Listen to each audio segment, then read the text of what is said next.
This is part 6 in a series of videos in which I'm developing this, which is a magnetic core memory system. And in the first videos in this series I've gone through the basic performance of the magnetic cores that we're using in this system and the general way in which we can control the magnetization state of one of those cores. In fact, I have one of the cores hooked up to the prototype board. You can't see it, it's down here, but it's now got 3 wires passing through it. It's got the X wire, the Y wire and the sense wire. I demonstrated changing the magnetization state of that core in the previous video. Now in this video I want to look at the sense amplifier. That's how we go about detecting the output from the system, or at least the cores, when they change state, because it is a key part of the system. And one of the things that amplifier has to do is it has to detect a very small signal. It has to compensate for changes in temperature. The ferrite cores are affected by temperature and their performance does vary as temperature varies, and it has to convert the small signal it's detecting into a TTL level signal, and it also has to allow us to use the same wire that it's sensing that signal on as the inhibit wire. If you recall, we're using a combined sense and inhibit wire, and so the system is designed such that the sense amplifier is also combined with the inhibit driver. So you can now see that I've fully populated the X driver side of the board. I've only got one driver in for the Y side. We're just dealing with one core at the moment, so a single bit at a single address. One interesting question that came up from the comments in the previous video was about power dissipation, because we are passing relatively high currents through the wires that go through the cores in this. And although the system is passing these currents at quite high levels, they're short duration pulses. Having said that, if you continuously read the memory at the same address with the same data, then you are starting to, of course, increase the duty cycle. Now, the critical current that we need to use for these cores is around 300 milliamps. So the current pulses are about 300 milliamps. But remember that we are controlling the rise rate of that current. So though it peaks at about 300 milliamps over a 1 microsecond period, the average is only about half that, because we are controlling the ramp up rate of the current. So you can look at it in terms of the average current being only 150 milliamps. That said, we could be driving up to 10 wires at once, so we could be driving one of the X wires, one of the Y wires, and possibly all 8 inhibit wires if we're writing zeros to all the bits in the current address.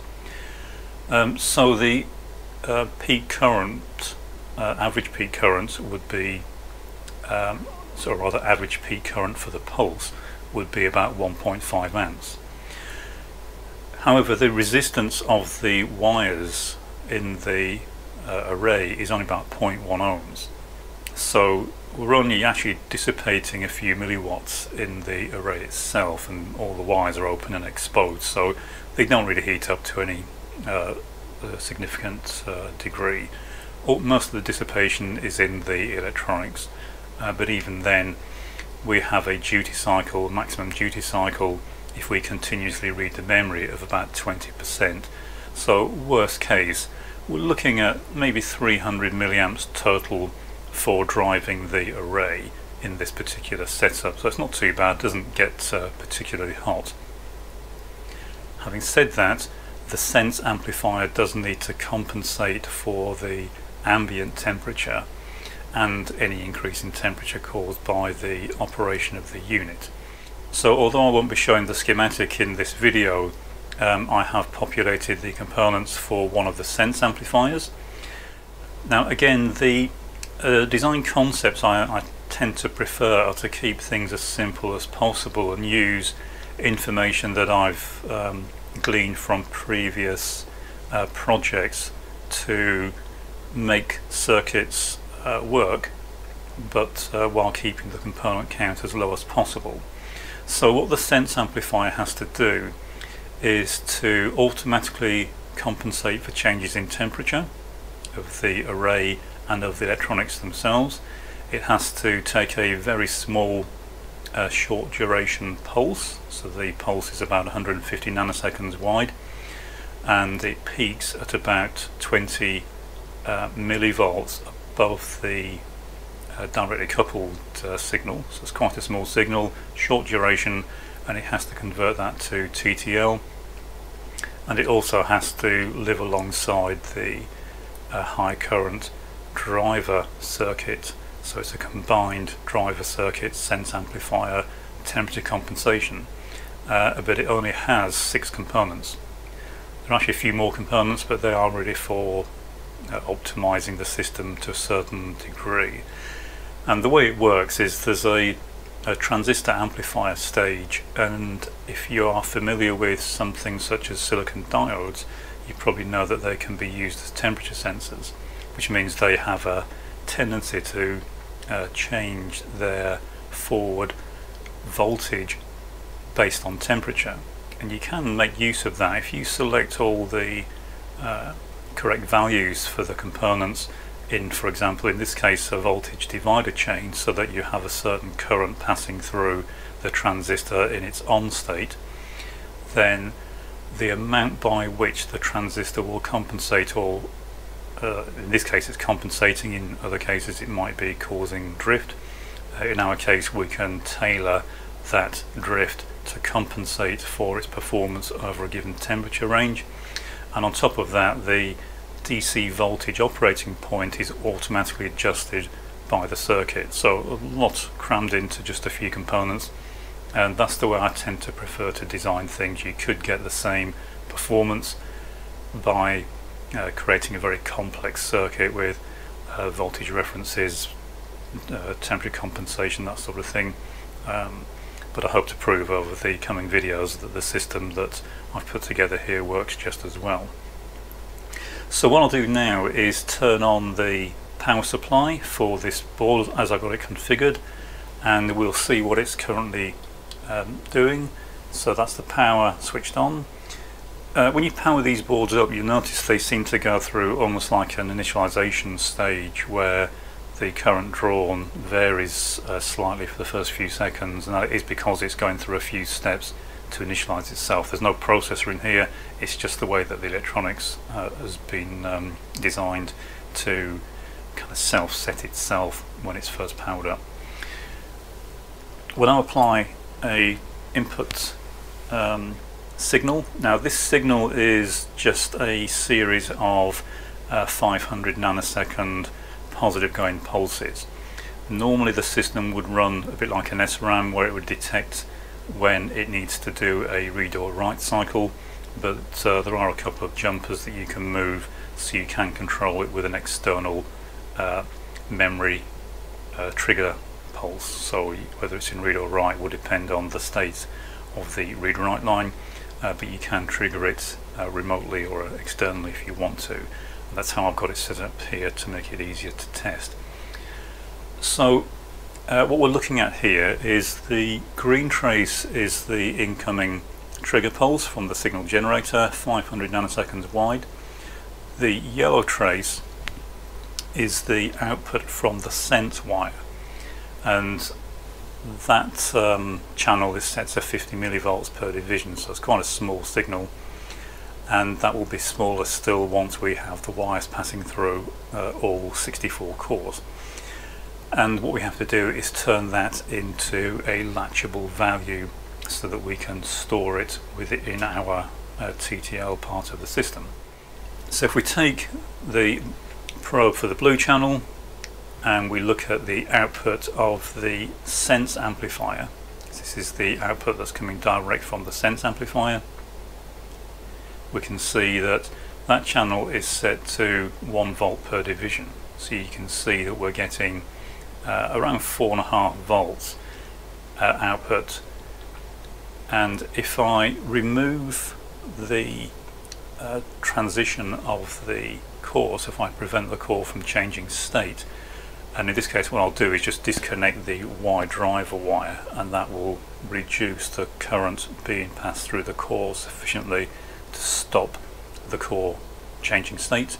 And then if we look at the output from the blue trace, you'll see it changes. So notice it's dropped right down. Re-enable the Y driver and you see it's gone back up again. If we now look at the squared up version of that, there are some squaring buffers that turn that into a squared up TTL version.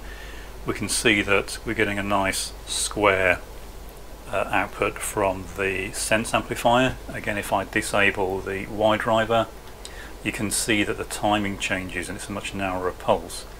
If I re-enable the Y driver, so what we need to do is look at the point between these two states. So about this point, it's actually around 800 nanoseconds from the start of the pulse, start of the trigger pulse. And what we have on the board is a series of pulse generators that are used to generate the required timing pulses. And one of those, if we look at this, is an 800 nanosecond pulse. And in particular we're interested in the negative going version of that, which is this, because the rising edge of this is used to trigger our read latch. The read latch is taking data from the sense amplifiers, and at the correct point it's latching that data. So if we now look at the output from this particular bit, notice that the blue line is now high. If I disable the Y driver, notice that line drops. Re-enable that line, it goes high again, and as you can see, each time I enable and disable that line, we are successfully latching the required data value. It's going high all the time normally because we are just here simply selecting the X and Y wires for that particular core. But what's happening is fairly complex. We are detecting the transition of the core. That's going through, being squared up into a TTL signal, and at the correct time that is being latched into our read latch. Now before I go any further, I thought it might be useful to explain the general architecture that I've put together here, because it will make more sense in terms of what we're trying to achieve. So let's move the camera slightly and I'll just do a very quick Dave Cad Jr. sketch of the system architecture. Okay, so what we're looking at here is an array of ferrite cores. So in this case it's an array of 512 cores, and as I say, currently we're looking at just one of them, but normally what we do is we have an address decoder. So that's our address decoder. It takes 6 address lines and it converts that into 2 1 of 8 selection lines. So one's for our X drivers and one's for our Y drivers. It then feeds these through our current drivers. So that's the circuits that generate the pulse currents to select the X and Y lines, and they are used to select the individual cores within the memory array. To read back data, bear in mind the system will be in either read mode or write mode as far as the host system is concerned. So if we look at the read mode first, then what we do is we take the data coming out of the sense lines and we feed that into our sense amplifiers. So that's the sense amplifiers, and that's one of the circuits we've just looked at. That in turn then feeds through to the latch. That's the latch that we just looked at the output of. And this is our read latch. So whenever we want to read the data, we take the output from the sense amplifiers, they're put into the latch, and If we are in the read mode, then we want to make that data available to the outside world. So we have an output buffer that we can turn on and off, and that is connected to the host data bus.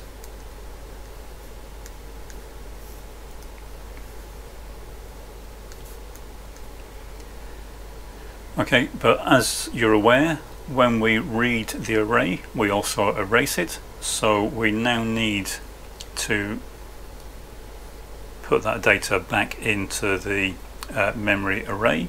So we have a multiplexer, and one of the inputs to the multiplexer is the output of this latch, and we use that to drive our inhibit drivers, or to control our inhibit drivers.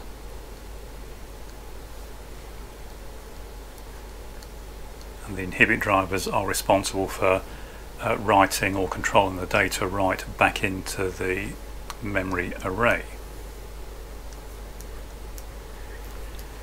So just to clarify that again, when we do a read, we take the data from the array, it goes through the sense amplifiers into our read latch, and is also made available onto the host data bus through a buffer. So this is a tri-state buffer that we can enable or disable as far as the host bus is concerned. And then to restore the data that we've just erased, we use a multiplexer, we select the output of the latch, we feed that through to the inhibit drivers, and then we use that to control what's been written back to the array. So we use this to restore the data that we erased during the read. A write cycle actually works in a very similar way. It starts off with a read, and the reason we need to do a read first is the inhibit drivers only allow us to prevent a 1 from being written to the array. They do not actually allow us to write a 0 to the array. So if we want to change a bit from a 1 to a 0, then we cannot do it using the inhibit drivers. So what we do is we first need to delete all the bits to a 0. Now the easiest way to do that, of course, is just to perform a read, because as you know, when we do a read, we delete all the data, we set all the cores for that address to 0.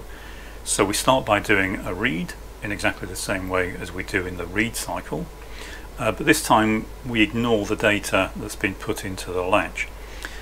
The second input to the multiplexer actually comes from the host data bus. So in this case what we do is, following the read where we've set all the bits to 0, we enable the multiplexer second input, which takes the data that's now being presented by the host system on the data bus, and we use that to control the inhibit drivers to write the new value from the data bus into the array. So again, just to clarify, in the write cycle we do a dummy read to set the cores to 0. We enable the multiplexer so that the data being presented by the host on its data bus is fed through to the inhibit drivers, and that controls what's written to the array. So what we've got so far is the array, the address decoders, and I've just shown one of the sense amplifiers and the latch. Now of course all this has to be choreographed so everything happens at the right time. And we'll go back to the board and I'll just give another brief demonstration as to where these timing signals come from. So what we're doing here is feeding pulses into the system, and if we look at the blue trace on the scope and we'll look at the various pulses that system generates, they are timed so that we can carry out the required tasks at the required point in the cycle. You see that some are delayed relative to others, and there are 3 sets of pulses, a positive and negative going pulse, and the timing of all the pulses is designed to work within our system, and that is dependent on the nature of the cores. Now one of the things we need to be fairly careful of when designing a system like this is to design the electronics so it's stable over quite a wide range. And the reason for that is because although we're seeing a fairly stable signal here at the moment, if we bring things near to the core we will get small changes in that. So if I bring a screwdriver and put it near the core that we are currently using to generate this signal, and if you watch the yellow trace you'll see that it changes quite significantly, and importantly the timing of it changes. So we do need to be mindful of that and build that into our electronic system, and that's what I've done here, and that's why the sense amplifier automatically corrects for the DC operating point, and it also allows us to modify the system to cater for this change. Now as it is, we do have quite a wide acceptance window for this pulse. If we go back to the output from the sense amplifier, you can see the point at which the detection signal ends is about 1 microsecond after the start of the trigger pulse. If I disable the Y drive, you can see that that is about 600 nanoseconds now. So we have about a 400 nanosecond window which we can use to detect our required signal. And if we look at the signal that's being used to latch the data, you can see that we are about halfway through that 400 nanosecond window. In other words, we are at a point where even if we get some fairly dramatic changes in the performance of the system, then it's still going to operate in a very reliable and stable way. In fact, this has now been running for half an hour or more, and you can see it hasn't drifted at all, even though we are continuously putting pulses through the same wire, and we're getting very low drift. And that's again the way the system has been designed. The sense amplifier should automatically compensate for changes in temperature, and as I said, that's by virtue of the general design and the current passing through. So although we use a divider chain in that amplifier, the current passing through the divider chain and then through the amplifier transistor is such that the change in the conduction voltage of the transistor is consistent with variations in temperature. We don't need a separate temperature sensor and compensation circuits, and it just makes the whole system much more straightforward to design. Okay, so that's it for this video. In the next video what we'll do is look at the multiplexer and inhibit drivers, and that's where it really does start to get a bit more complex, because that enables us to start writing actual data values back to the core. And once we've been through that, we can start looking at writing actual data from the host system into our memory array. Just finally, before we finish, with regards to the core itself, I just demonstrated that metal objects near the core can have an impact, and that's why the core uses plastic bolts and cover to stop anything getting close to it or damaging it. So just bear that in mind if you do build one. Make sure you do use the plastic bolts that are provided. Don't replace them with steel bolts, otherwise you could end up with problems whenever you put other objects close to the core.